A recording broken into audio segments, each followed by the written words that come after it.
Maintenant, nous sommes dans une gare. On va prendre ce train et notre poste virtuel va venir avec nous. On le charge sur notre iPad. Il y a une minute, c'était une liaison 802.11. Maintenant, c'est du 3G.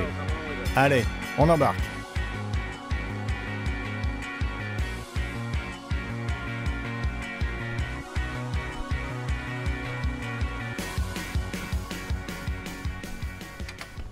C'est bon, on a pris le train, ouf. C'était juste. Bien, ça y est, on roule. Maintenant, nous avons avec nous le même poste de travail que tout à l'heure à l'usine, sur le même iPad. La différence, c'est que la liaison n'est plus une connexion 802.11. On est maintenant dans un train sur une liaison 3G, avec les mêmes applications et également la même vidéo. Je vais double-cliquer sur la vidéo et vous montrer la différence. La vidéo s'était lancée plus tôt sur le client léger. En effet, le client léger avait Windows Media Player intégré. Le rendu s'effectuait donc localement. Dans notre cas présent, il ne peut pas, car nous sommes sur un iPad, et l'iPad n'a pas Windows Media Player intégré. Il s'appuie donc sur le data center pour le rendu de la vidéo et se fait transmettre des pixels. Tout ça via la liaison 3G. Bon, admettons maintenant que vous n'ayez pas votre iPad avec vous. Pas grave, car vous avez votre iWatch. Avec votre iWatch, vous pouvez faire défiler vos différentes applications ici, écouter votre station FM préférée, regarder l'heure et faire tout ce que vous voulez. Devinez l'heure qu'il est. Je descends ici, je vous retrouve plus tard. Maintenant, je suis à la maison et j'ai mon poste virtuel sur mon iPad posé sur mon bureau, juste à côté de mon iMac, et c'est très bien parce que du coup, je peux ouvrir un navigateur ici. Je peux m'authentifier puis transférer ce poste virtuel de l'iPad vers mon iMac. Et vous constatez que tout ce sur quoi je travaillais reste intact à l'écran. C'est simplement passé de l'iPad à l'iMac. Et là, je bénéficie d'un écran plus grand, donc je suis encore plus productif. Et je peux sélectionner des cadres et les déplacer sur la droite. Parce que sur les Mac, il existe ce qu'ils appellent des espaces, comme des fenêtres virtuelles utilisables simultanément. Si j'en sélectionne une et que je la déplace sur la droite, je me retrouve dans un nouvel espace. Je vais dans Affichage, je sélectionne plein écran et tout mon environnement virtuel Windows 7, ma messagerie, tout se met en plein écran. Tout ce que j'ai à faire, c'est cliquer sur CTRL flèche gauche et je me retrouve dans l'environnement Mac. Avec un Mac, on peut éditer des films. Ici, j'ai un petit film de vacances tourné à Hawaï avec des gars du coin qui s'éclatent sur des vagues. Je clique sur CTRL flèche droite et je me retrouve sur le poste virtuel Windows 7 du travail. Je continue à bosser, je suis productif à tout moment. Bien, préchauffons le four à 200 degrés, ça devrait être bon. Bien, maintenant que le four préchauffe, on va préparer le repas. Ça m'a donné faim de travailler. Ça tombe bien, car dans la cuisine, j'ai mon HP Touch Smart avec moi, avec des photos de la famille qui défilent. Du coup, j'accède à des recettes de cuisine, je découvre comment faire une pizza, je peux visionner une vidéo, et ainsi de suite. C'est un peu le centre de la famille à la maison. Et vous savez ce que je peux faire aussi? Je peux me connecter à mon poste virtuel. Je peux faire du multitouch. Je peux donc ouvrir une photo, zoomer dessus, dézoomer, grâce à l'écran tactile. C'est vraiment super. Et je peux faire la même chose avec mon poste virtuel. Je n'ai qu'à me connecter, m'authentifier, et le même poste virtuel que celui sur lequel je travaillais tout à l'heure à l'étage, avec la messagerie ouverte, apparaît ici à l'écran. Je peux envoyer des emails depuis ma cuisine, si tant est que j'ai les mains propres. Je peux aussi ouvrir des photos sur mon poste de travail professionnel. Si j'ouvre ça ici, c'est la même chose. Une machine virtuelle à écran tactile est connectée à mon poste virtuel. L'interface est connectée et fonctionne parfaitement, même de loin. Mais qu'en est-il si je suis vraiment loin? Par exemple, si je suis sur un autre continent. Là, ça devient vraiment intéressant et certainement plus problématique. Mais nous avons là aussi une solution. Branch Repeater. Donc je vais maintenant vous montrer comment Branch Repeater améliore sur de grandes distances l'expérience sur le poste virtuel XenDesktop au point d'avoir l'impression d'être juste à côté. Regardons ça. Ici, comme sur toute machine Windows 7, dans le menu Vidéo, Échantillon, on trouve une vidéo appelée Vie sauvage. Cette vidéo figure sur toutes les machines Windows 7 et elle est en haute définition et elle est vraiment époustouflante.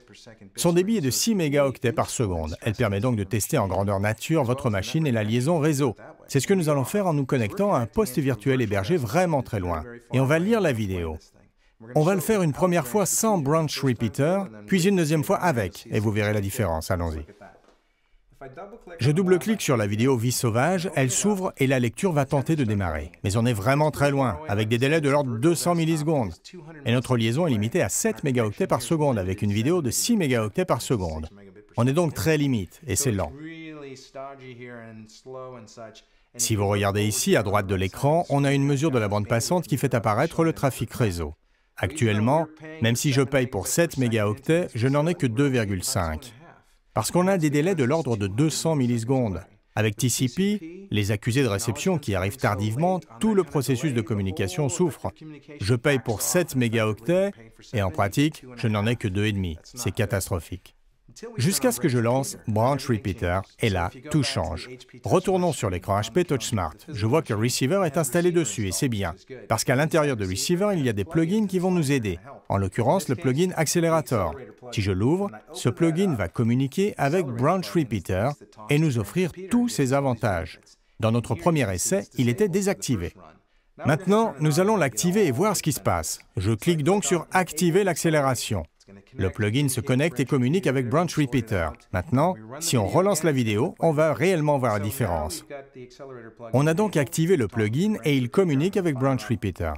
Je lance exactement la même vidéo et regardez. La lecture est fluide, les chevaux s'éloignent au trot, la faune sauvage a l'air vivante. Et ce qui est intéressant, c'est que si on regarde le contrôleur de bande passante, on se rend compte que maintenant, on a vraiment les 7 mégaoctets par seconde que l'on paye. Tout simplement parce que Branch Repeater et le plugin d'accélération fonctionnent parfaitement. Optimisation TCP, contrôle de flux, historique de compression, mise en cache, tout ça est désormais à votre portée. On est très loin, mais c'est comme si on était à côté du data center. Et pendant ce temps, ma pizza chauffe. Maintenant, on va quitter le bureau et le domicile pour un autre de mes endroits favoris, le golf. Je vais vous montrer ce que ça signifie être connecté absolument partout.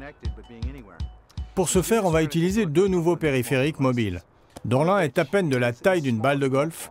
Il s'agit de l'oreillette Bluetooth Nikka Sunrise de Maverick, que l'on va associer à mon iPhone.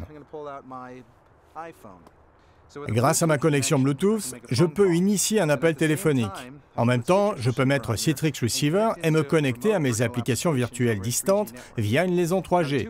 On va utiliser pour notre exemple des applications médicales. Donc, disons que je suis médecin, en train de faire un parcours de golf. Je vais me connecter ici aux dossiers médicaux confidentiels de mes patients. Je vais consulter des résultats d'analyse et visualiser des radios. Et vous savez ce que j'en déduis? Je crois bien qu'il s'agit d'une contusion fémorale distale. Ouh, c'est pas joli, joli.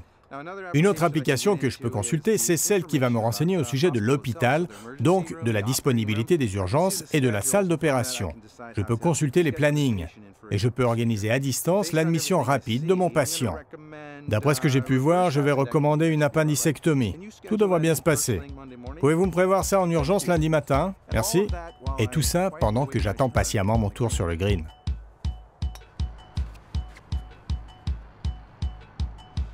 Un peu de work shifting au golf et encore une vie de sauvée.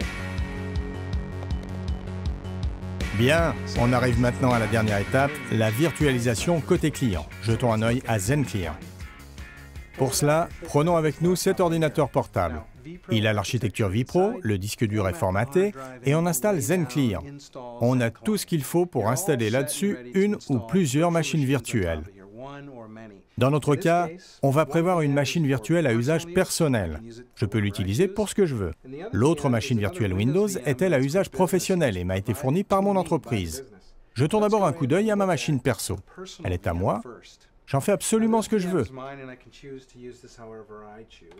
En l'occurrence, je vais lancer une vidéo de course haute définition vraiment rapide.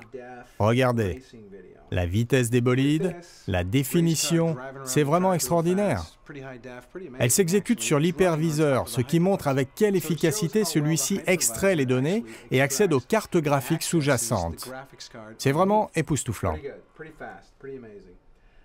Comme c'est ma machine perso, je peux aussi ouvrir un navigateur et lancer iTunes, télécharger de la musique, télécharger n'importe quoi sur Internet et attraper des virus et autres malwares, bref, tout ce qu'on peut faire avec son ordinateur personnel. Mais bonne nouvelle, j'ai une autre machine virtuelle pour mon travail. Allons voir ça. Je vais là-haut dans la zone des onglets et je trouve ma machine perso et ma machine professionnelle. Si je clique sur cette dernière, je lance une autre instance de Windows 7 qui s'exécute sur le même périphérique. Cette machine virtuelle est fournie par mon entreprise. Vous vous souvenez de l'administrateur derrière sa vitre? Il est à l'abri. Il a créé pour moi une machine virtuelle d'entreprise. Je me connecte au réseau, je la stream sur mon périphérique et elle s'exécute ici, sur mon disque dur. Comme Receiver y est déjà totalement intégré, j'ai accès à toutes mes applications virtuelles. Par exemple, je vais ouvrir PowerPoint et dans PowerPoint, je peux vous montrer l'architecture sous-jacente, c'est un x86. Bien. On a installé dessus l'hyperviseur Zen, Zen Client avec son logiciel de contrôle. Et les deux machines virtuelles, on a donc bien, comme on l'avait dit, une machine virtuelle personnelle et une professionnelle. La machine virtuelle personnelle est installée par mes soins, j'insère le DVD, j'installe et je fais ce que je veux. Maintenant, la machine professionnelle fournie par mon entreprise. Je l'emporte partout avec moi, je procède à des changements et dès que je me reconnecte, toutes les modifications apportées sont synchronisées et sauvegardées en sécurité au sein du data center. C'est la dernière pièce du puzzle. Les applications et les postes de travail sont virtualisés dans le data center, préparés, stockés et sauvegardés à l'abri derrière la vitre. De l'autre côté de la vitre, la seule chose que l'utilisateur doit faire, c'est choisir son périphérique, installer Receiver dessus, s'authentifier et se connecter, pour recevoir ensuite automatiquement ses applications et ses postes de travail. FlexCast est ce qui permet de diffuser ces applications et ces postes sur tout périphérique, à tout instant et en tout lieu.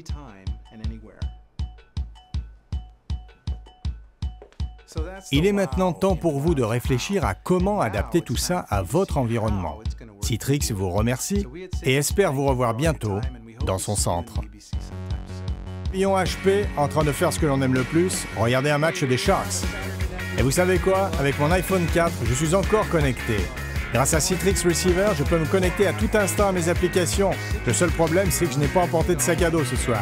Donc je n'ai pas pris mon iPad. Parce que ça aurait été super, avec Receiver sur mon iPad, de me connecter à des applications plus lourdes et plus complexes. C'est vrai? Ça aurait été super. Mais vous savez quoi?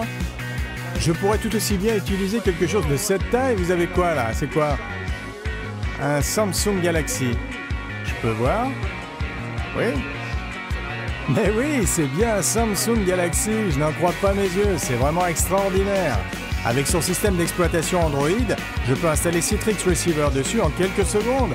Et du coup, je peux me connecter à toutes mes applications, exactement comme sur les autres périphériques.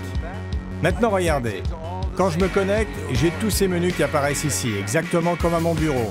Tout mon travail est là. Je vais ouvrir Citrix Doc Finder et lancer quelques applications. Je voudrais vous montrer quelque chose d'extra. Grâce à la taille réduite de ce périphérique, je peux l'emporter partout avec moi. Simplement glisser dans la poche de ma veste. Et vous voyez ça, ça fonctionne. Regardez ça. Là, une application de CAO-PAO. Elle ne s'exécute certainement pas sur le périphérique. En fait, elle s'exécute au sein du data center et me transmet des pixels. Vous avez un scooter des mers? J'en ai pas, non? Écoutez, je sais que vous en voulez un pour Noël, mais pas celui-là. Vous savez pourquoi? Non, pourquoi? Parce que ce qui lui manque à celui-là, c'est le logo des Sharks. Ce serait génial, non? Sur le côté, là. Et comme c'est une application de CAO.